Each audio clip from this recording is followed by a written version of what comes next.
tens of thousands of people again turning out on Sunday despite a ban. Could there be a tipping point in these protests, in this movement, anytime soon? I think it may reach that point if things go on for a considerable time more, but we're not there yet.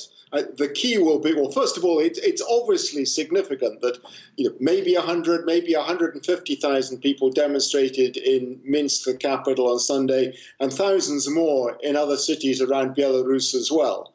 But it looks like Alexander Lukashenko can stand up to that if he really needs to. If he doesn't go beyond that, he probably has the resources at his disposal to keep going for a considerable time longer, even if it means his authority within the country has dissipated almost beyond recovery. The key, I think, will be, can the demonstrations go beyond these demands, essentially once a week on Sunday, however big, into something more? In other words, can they get the workers of Belarus, who have been the key constituency for Alexander Lukashenko up until now, to strike en masse? We've seen strikes, but not more than about 20% of the workforce at most of the key factories. If the workers of these factories start to come out en masse, then I would say Alexander Lukashenko's days are numbered. But at the moment, because he controls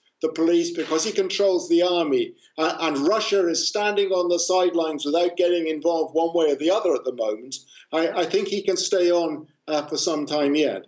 It does seem, though, that things there are starting to turn nasty, for a lack of a better word. We saw those pictures of the president calling the protesters rats, wearing body armor, walking around with a rifle at the presidential palace. He certainly doesn't seem like he's going to go away peacefully in any case.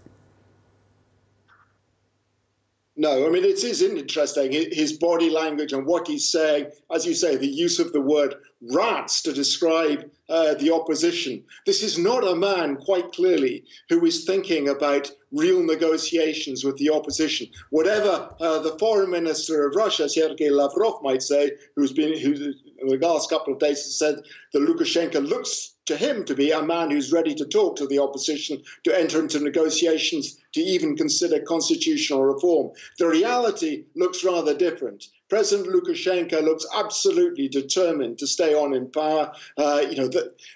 Appearing dressed in black, wearing body armor and carrying an automatic rifle is not the behavior of a president who's looking to enter into calm negotiations with his people. He looks to be in full confrontational mode. This is a man who identifies himself with the state.